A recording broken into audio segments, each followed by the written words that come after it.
Coding for the little brains. Please share, like and subscribe. Hello my little brainers.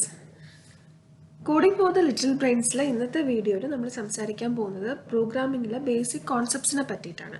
ഈ basic concepts നിങ്ങൾ ഏത് language പഠിക്കുവാണെങ്കിലും C++ ആയിക്കോട്ടെ, C# ആയിക്കോട്ടെ, C ആയിക്കോട്ടെ, ഏത് ലാംഗ്വേജ് ആണെങ്കിലും ഈ കോൺസെപ്റ്റ്സ് സെയിം ആയിരിക്കും. അപ്പം നമുക്ക് ഇപ്പോൾ പ്രോഗ്രാമിംഗ് പഠിക്കുന്നതിനുള്ള നിങ്ങൾ ഇത് അറിഞ്ഞിരിക്കുക എന്നുള്ളത് വളരെ ഇമ്പോർട്ടൻ്റ് ആണ്. അപ്പം നമുക്ക് അത് എന്തൊക്കെയാണെന്ന് നോക്കാം. Statement, syntax, algorithm, flowchart, decomposition, testing and debugging. ഇനി നമുക്ക് ഓരോന്നും എന്താണെന്ന് ക്ലിയർ ആയിട്ട് നോക്കാം. ഫസ്റ്റത്തത് സ്റ്റേറ്റ്മെൻറ്റ്. സ്റ്റേറ്റ്മെൻറ്റിൻ്റെ ഡെഫിനേഷൻ എന്ന് പറയുന്നത് it's a command that the programmer gives to the computer. കമ്പ്യൂട്ടറിന് കൊടുക്കുന്ന ഒരു കമാൻഡാണ്. ആ കമാൻഡാണ് കമ്പ്യൂട്ടർ എക്സിക്യൂട്ട് ചെയ്യുന്നത്. അപ്പോൾ എക്സാമ്പിൾ പറയുവാണെങ്കിൽ നമ്മൾ കുഞ്ഞായിരിക്കുമ്പം നമ്മുടെ അച്ഛനും അമ്മയും ഓരോരോ കാര്യങ്ങൾ നമുക്ക് ഓരോരോ സ്റ്റേറ്റ്മെൻ്റ് ആയിട്ട് ഓരോരോ കാര്യങ്ങൾ പറഞ്ഞു തരില്ലേ. ഇപ്പോൾ ബ്രഷ് ചെയ്യുന്നത് എങ്ങനെയാണ് പറഞ്ഞു തരിക? ബ്രഷ് എടുക്കാൻ പറയും, അതിലേക്ക് പേസ്റ്റ് വെക്കാൻ പറയും, എന്നിട്ട് പല്ല് തേക്കാൻ പറയും. അപ്പോൾ ഇതൊക്കെ ഓരോരോ സ്റ്റേറ്റ്മെൻറ്റ്സ് ആണ്. ഈ സ്റ്റേറ്റ്മെൻറ്റ്സ് ആണ് അവർ പറയുന്ന ഓരോരോ സ്റ്റേറ്റ്മെൻറ്റ്സുമാണ് നമ്മൾ ചെയ്യുന്നത്. അതുപോലെ തന്നെ നമ്മൾ കമ്പ്യൂട്ടറിന് കൊടുക്കുന്ന ഓരോരോ സ്റ്റേറ്റ്മെൻറ്റ്സ് ആണ് കമ്പ്യൂട്ടർ എക്സിക്യൂട്ട് ചെയ്തിട്ട് നമുക്ക് ഔട്ട്പുട്ട് കിട്ടുന്നത്. അപ്പോൾ ഇപ്പം ഈ ബ്രഷിങ് ടീത്തിൻ്റെ എക്സാമ്പിൾ എടുക്കുവാണെങ്കിൽ നമുക്ക് അച്ഛനും അമ്മയും ആ ഓർഡറിലാണ് പറഞ്ഞു തരുന്നത് അല്ലേ. ആദ്യം ചെയ്യേണ്ട കാര്യം ആദ്യം പറയും, പിന്നെ ചെയ്യേണ്ട കാര്യം പിന്നെ പറയും. അതുപോലെ തന്നെ കമ്പ്യൂട്ടറിനും നമ്മൾ സ്റ്റേറ്റ്മെൻറ്റ്സ് പറഞ്ഞു കൊടുക്കുമ്പോൾ order is very important. Computer എപ്പോഴും സ്റ്റേറ്റ്മെൻറ്റ്സ് സീക്വൻഷ്യലി ആണ് എക്സിക്യൂട്ട് ചെയ്യുന്നത്. അതായത് സ്റ്റേറ്റ്മെൻറ്റ് 1 ആദ്യം എക്സിക്യൂട്ട് ചെയ്യും, അത് കഴിഞ്ഞിട്ട് സ്റ്റേറ്റ്മെൻറ്റ് 2 എക്സിക്യൂട്ട് ചെയ്യും, അത് കഴിഞ്ഞിട്ട് സ്റ്റേറ്റ്മെൻറ്റ് 3. അതായത് ഈ ഒരു സീക്വൻസിലാണ് കമ്പ്യൂട്ടേഴ്സ് എക്സിക്യൂട്ട് ചെയ്യുക. അതുകൊണ്ട് എപ്പോഴും കറക്റ്റ് ഓർഡറിൽ തന്നെ സ്റ്റേറ്റ്മെൻറ്റ് കമ്പ്യൂട്ടറിന് പറഞ്ഞു കൊടുക്കണം. ഓക്കെ, അപ്പോൾ നമുക്കിനി അടുത്തത് എന്താണെന്ന് നോക്കാം. ദ നെക്സ്റ്റ് വൺ എന്ന് പറയുന്നത് സിൻടാക്സ്. സിൻടാക്സ് എന്ന് പറഞ്ഞാൽ നമ്മളിപ്പം പുതിയൊരു ലാംഗ്വേജ് പഠിക്കണം, പ്രോഗ്രാമിംഗ് ലാംഗ്വേജ് വേണ്ട. നിങ്ങൾ സ്കൂളിൽ പോകുമ്പം ഇംഗ്ലീഷ് പഠിക്കും, ഹിന്ദി പഠിക്കും, മലയാളം പഠിക്കും, എല്ലാം പഠിക്കില്ലേ. അപ്പം അതിൽ ഓരോ ലെറ്റർ എഴുതുന്നതിനും ഓരോരോ സെൻറ്റൻസ് ഉണ്ടാക്കുന്നതിനും ഒരു റൂളുണ്ട്. ആ റൂൾ അനുസരിച്ചിട്ടേ നമുക്ക് സെൻറ്റൻസസ് ഒക്കെ എഴുതാൻ പറ്റുള്ളൂ. ഇപ്പം നമ്മൾ ഇംഗ്ലീഷ് ലാംഗ്വേജ് എടുക്കുവാണെങ്കിൽ നമ്മളൊരു സെൻറ്റൻസ് എഴുതുമ്പോൾ എന്താ ചെയ്യുക? ഫസ്റ്റത്തെ ലെറ്റർ എപ്പോഴും ക്യാപിറ്റൽ ലെറ്ററിലായിരിക്കണം, ഫിംഗർ സ്പേസ് വേണം, പിന്നെ ഫുൾ സ്റ്റോപ്പ് വേണം. ഇതൊക്കെ ഒരു സെൻറ്റൻസ് ഉണ്ടാക്കുന്നതിൻ്റെ റൂളാണ്. അതുപോലെ ഓരോ പ്രോഗ്രാമിംഗ് ലാംഗ്വേജിലും കുറേ സെറ്റ് ഓഫ് റൂൾസ് ഡിഫൈൻ ചെയ്തിട്ടുണ്ട്. അതിനനുസരിച്ചിട്ടേ നമുക്ക് പ്രോഗ്രാമിംഗ് ചെയ്യാൻ പറ്റുള്ളൂ. അപ്പോൾ ഈ പ്രോഗ്രാമിംഗ് ലാംഗ്വേജിലെ സിൻടാക്സ് എന്ന് പറയുന്നത് ഓരോ ലാംഗ്വേജിനും ഓരോന്നായിരിക്കും. സിൻ്റെതായിരിക്കില്ല C++ന്, അതായിരിക്കില്ല PHPക്ക്. അത് നമ്മൾ ഓരോ ലാംഗ്വേജ് പഠിക്കുമ്പോഴും അതിൻ്റെ സിൻടാക്സ് നമ്മൾ പുതുതായിട്ട് തന്നെ പഠിക്കണം. ഓക്കെ, ഇനി അടുത്തത് എന്താണെന്ന് വെച്ചാൽ അൽഗോരിതം.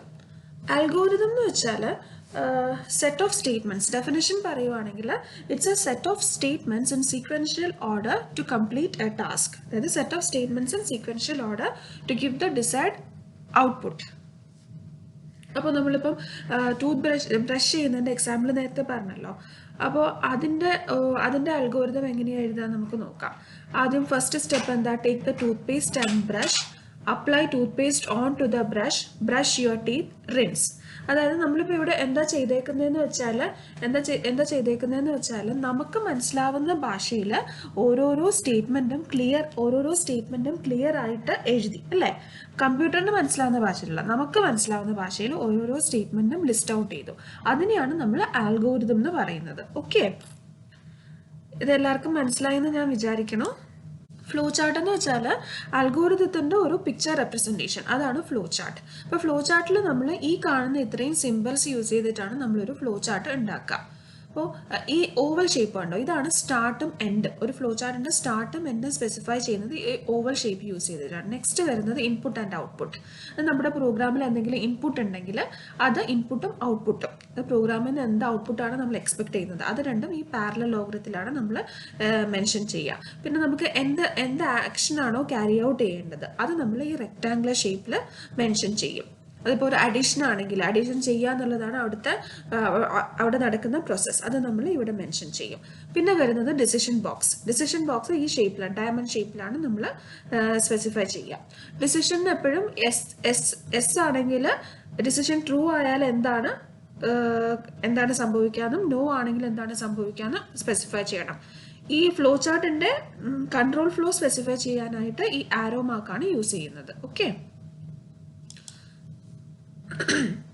അപ്പോൾ നമുക്കിനി നമ്മൾ നേരത്തെ പറഞ്ഞ എക്സാമ്പിൾ ഇല്ലേ, ടീത്ത് ബ്രഷ് ചെയ്യുന്നത്, അതിന്റെ ഫ്ലോ ചാർട്ട് എങ്ങനെയാണെന്ന് നോക്കാം. അപ്പം നേരത്തെ പറഞ്ഞതുപോലെ സ്റ്റാർട്ടും എൻഡും അത് നമ്മൾ ഓവൽ ഷേപ്പിലാണ് സ്പെസിഫൈ ചെയ്തേക്കുന്നത്. പിന്നെ നമ്മുടെ ഇവിടുത്തെ ഇൻപുട്ട് എന്തായിരിക്കും, അതായത് ടൂത്ത് ബ്രഷിൽ ടൂത്ത് പേസ്റ്റ് വെക്കുക എന്നുള്ളത്. അത് നമ്മളിപ്പോൾ ഇവിടെ എഴുതി put toothpaste on toothbrush. അത് കഴിഞ്ഞിട്ട് കൺട്രോൾ ഫ്ലോ നേരെ എങ്ങോട്ടേക്ക് പോയി, ടീത്ത് ബ്രഷ് ചെയ്യുക. അതാണ് നമ്മൾ ഇവിടെ ചെയ്യുന്ന പ്രോസസ്സ്, ബ്രഷ് ദ ടീത്ത്. അതാണ് ഇവിടുത്തെ പ്രോസസ്സ്. അതിൽ നിന്നിട്ട് നമുക്ക് ഡിസിഷൻ എടുക്കണം. എന്ത് ഡിസിഷനാണ് എടുക്കേണ്ടത്, ടീത്ത് ക്ലീൻ ആയോ ഇല്ലയോ. ടീത്ത് ക്ലീൻ ആയാൽ റിൻസ് ചെയ്യുക, എൻഡ് ചെയ്തു. ടീത്ത് ക്ലീൻ ആയിട്ടില്ലെങ്കിൽ വീണ്ടും ബ്രഷ് ചെയ്യുക. പിന്നെ ഈ പ്രോസസ്സിങ്ങിന് ഈ ഫ്ലോ ഇങ്ങനെ കണ്ടിന്യൂ ചെയ്യുക. ഓക്കെ, നിങ്ങൾക്കത് മനസ്സിലായെന്ന് ഞാൻ വിചാരിക്കണം. എന്തെങ്കിലും ഡൗട്ട്സോ എന്തെങ്കിലും ഉണ്ടെങ്കിൽ താഴെ കമൻറ്റ് ചെയ്താൽ മതി, ഞാൻ അത് ക്ലിയർ ചെയ്യുന്നതായിരിക്കും. നെക്സ്റ്റ് എന്ന് പറയുന്നത് decomposition is the process of breaking down big tasks to small manageable blocks. അതായത് ഒരു വലിയ ടാസ്കിനെ നമ്മൾ ബ്രേക്ക് ഡൗൺ ചെയ്ത് സ്പ്ലിറ്റ് ചെയ്ത് കുഞ്ഞു ടാസ്ക്സ് ആയിട്ട് മാറ്റുന്നത്. അപ്പോൾ ഇങ്ങനെ ചെയ്യും. നമ്മൾ നേരത്തെ ടീത്ത് ബ്രഷിങ്ങിൻ്റെ എക്സാമ്പിളിൽ അതിന് നമ്മൾ ഏറ്റവും ലോവസ്റ്റ് ലെവലിലേക്കല്ലേ നമ്മൾ ബ്രേക്ക് ഡൗൺ ചെയ്തുകൊണ്ട് വന്നത്. നമ്മൾ പറഞ്ഞത് ബ്രഷ് എടുത്ത് തേക്കുക അങ്ങനെയല്ലല്ലോ പറഞ്ഞത്. ബ്രഷ് എടുക്കുക, പേസ്റ്റ് എടുക്കുക, പിന്നെ പേസ്റ്റ് ഓപ്പൺ ചെയ്യുക, പേസ്റ്റ് അപ്ലൈ ചെയ്യുക, എന്നിട്ട് ബ്രഷ് ചെയ്യുക, അങ്ങനെയാണ് പറഞ്ഞത്. അപ്പോൾ ഇങ്ങനെ ഡീകമ്പോസ് ചെയ്ത് കൊണ്ടുവരുന്നതിൻ്റെ ഗുണം എന്താണെന്ന് വെച്ചാൽ നമുക്ക് ആ ഓരോരോ കുഞ്ഞു ടാസ്കിലും എന്തൊക്കെ പ്രോബ്ലംസ് വരും ഫ്യൂച്ചറിൽ നമുക്ക് ഐഡൻറ്റിഫൈ ചെയ്യാൻ പറ്റും. അപ്പം ഇത് നമ്മുടെ സോഫ്റ്റ്വെയറിൻ്റെ നെക്സ്റ്റ് ഫേസിൽ നമുക്ക് വളരെയധികം ഹെൽപ്പ് ചെയ്യും. നമ്മുടെ സോഫ്റ്റ്വെയർ എറർ ഫ്രീ ആയിട്ട് നമുക്ക് ഡെവലപ്പ് ചെയ്തെടുക്കാൻ സാധിക്കും. നെക്സ്റ്റ് പോയിന്റ് എന്ന് പറയുന്നത് ഡീബഗിങ്, ടെസ്റ്റിംഗ് ആൻഡ് ഡീബഗിങ്. അപ്പോൾ ഡീബഗിങ് എന്ന് പറയുന്നത് it's the process of finding errors or mistakes in the program and fixing dum.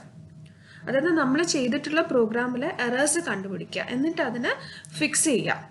അതിനെയാണ് നമ്മൾ ഡീബഗിങ് എന്ന് പറയുന്നത്.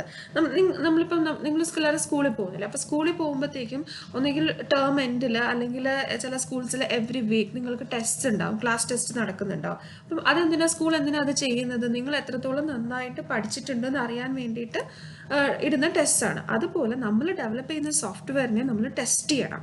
ടെസ്റ്റ് ചെയ്താൽ മാത്രമേ നമുക്ക് മനസ്സിലാവുള്ളൂ നമ്മുടെ സോഫ്റ്റ്വെയറിൽ എന്തൊക്കെ എറേഴ്സ് ഉണ്ടെന്ന് മനസ്സിലാവുള്ളൂ.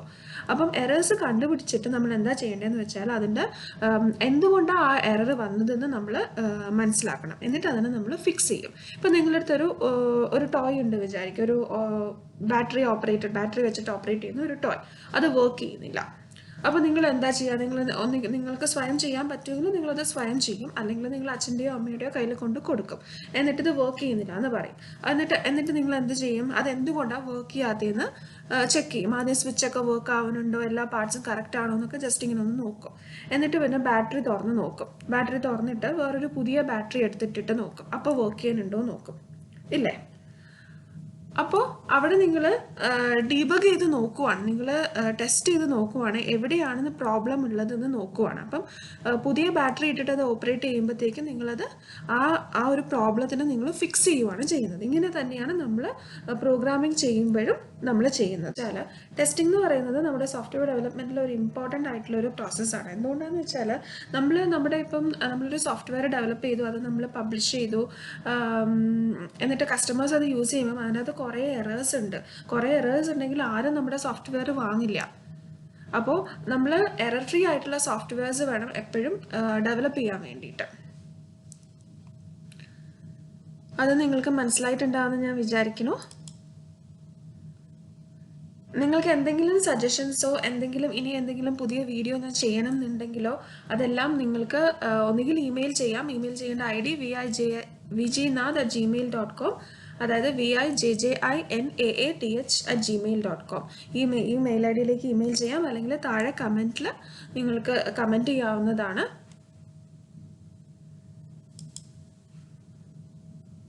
അപ്പോൾ ഇന്നത്തെ വീഡിയോ ഇവിടെ തീരുവാണ്. Thank you for watching. ഇനി നെക്സ്റ്റ് വീക്ക് പുതിയൊരു വീഡിയോ ആയിട്ട് വീണ്ടും കാണാം. നിങ്ങൾക്ക് ഈ ചാനലിൽ വരുന്ന വീഡിയോസ് ഹെൽപ്ഫുൾ ആയിട്ട് തോന്നുന്നു എന്നുണ്ടെങ്കിൽ നിങ്ങളിത് സബ്സ്ക്രൈബ് ചെയ്യുക, ലൈക്ക് ചെയ്യുക, പിന്നെ നിങ്ങളുടെ ഫ്രണ്ട്സുമായിട്ട് ഇത് ഷെയർ ചെയ്യുക. Thank you so much. Coding for the little brains. Please share, like, and subscribe.